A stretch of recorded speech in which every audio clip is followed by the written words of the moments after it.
And welcome back to the special audience edition of Hannity. Now, we have highlighted throughout the program the Journal News invasion of privacy of the rights of gun owners who have now been outed, and the left's attempt to limit the Second Amendment. But my next guest has an entirely different opinion and is defending the Journal News. He's saying it was protected by the First Amendment.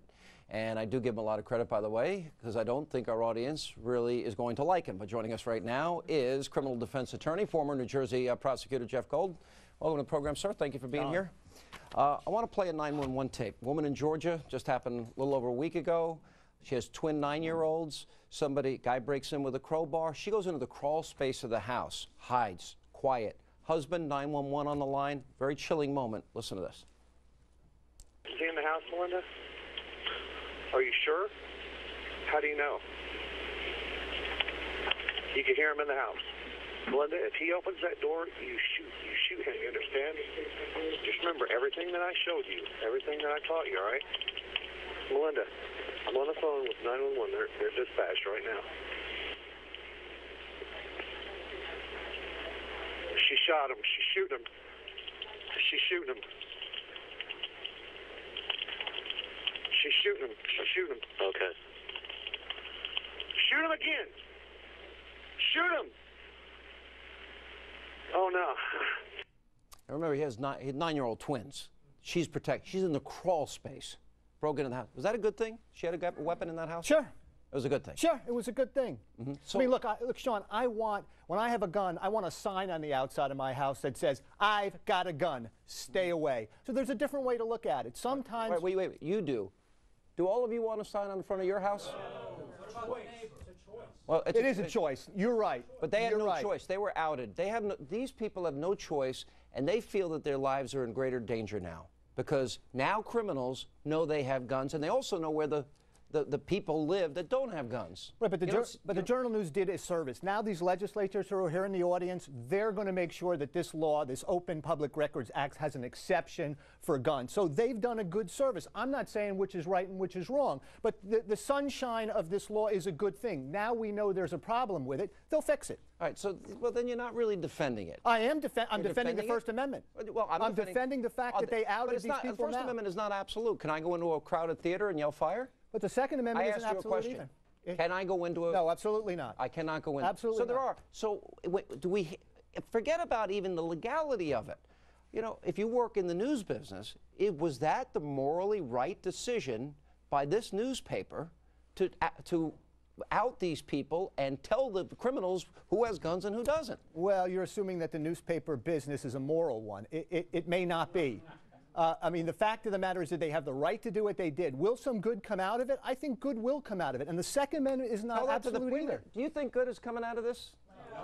They don't think. These are the people that are living it, so they don't believe you. So it's easy for you to say because you weren't one of them. But I think they'll find out that good will come of it after this. Oh, thank you for lecturing them. Not lecturing. I think that they'll find that out. That's not me saying it. Family is at risk right now, and that's wrong.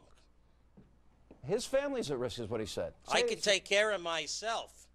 Look, there's two sides to that, too. Every time you turn on the TV, well, you see two our sides babies if you're are carrying dying. a gun. I can't turn on the TV without seeing another shooting, another mass shooting. So you know what? There's two sides to it. Illegal citizens. Wait, That's not us doing that.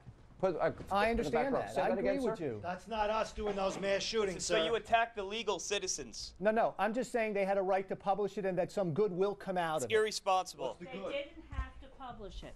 Just because they had the right did not mean that they had to publish it. But you know, the government knows all of this. Every one of you is One question identified. we need to ask is what was the intent of this? And the intent of this, of whether or not you realize this, you are a bully and you are a pawn in the liberal media complex. On his spot? Yes, sir. In the back, in the third row. Sean, my name is Pat Storino. I'm a retired police officer and past president of the Westchester County Detectives Association and a member of the Affiliated Police Association of New York, an FBI and New York State certified police firearms instructor, and spent 23 years in law enforcement on the city, federal, and county level.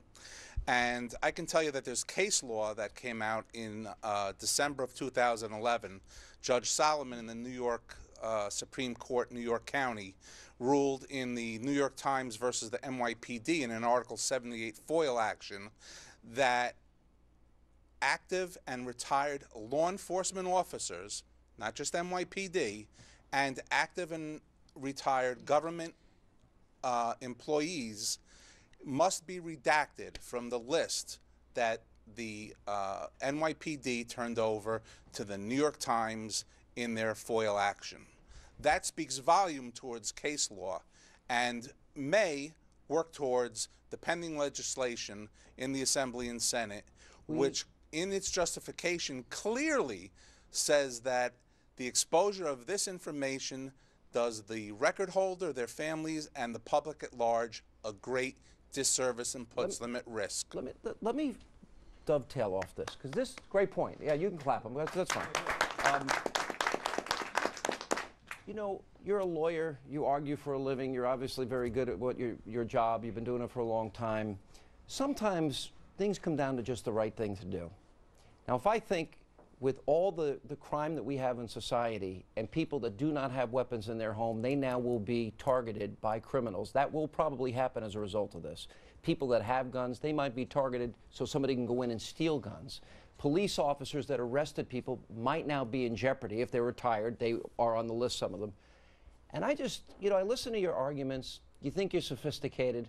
And I'm thinking, where is your moral compass that you don't see that's wrong?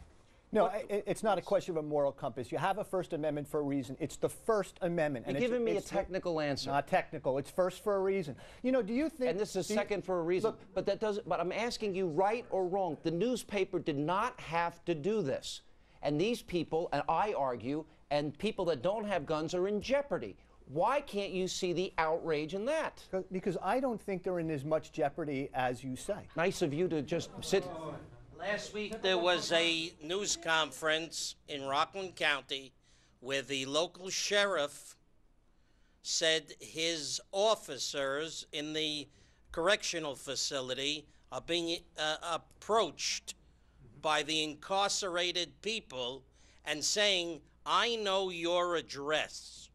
Now, let me tell you, that's a heck of a scary thing. That's a very scary thing. That's a good point. I'll let you respond to that. That's the real world. It's not just some abstract disagreement, argument that you're making in law school. These are real people, real lives, real families, real children that live in these homes. That's what is in play here. Okay, but this has always been the case. In other words, anybody could have done this. Just because they did it now and have the bright light on it means that it can be fixed. But it could have been done before. This isn't something The damage has been done. You can't. You put wouldn't the know genie that back unless in the somebody bottle. did it. Now they've done it. Now we can Why address do I think you'd feel differently if it was your family? Somebody puts your name, your family. I tell you, I want a sign on my house that says I have a gun. You want a sign. Stay away. Then you put your sign up and leave these people alone. How's that? All right. Yeah. All right.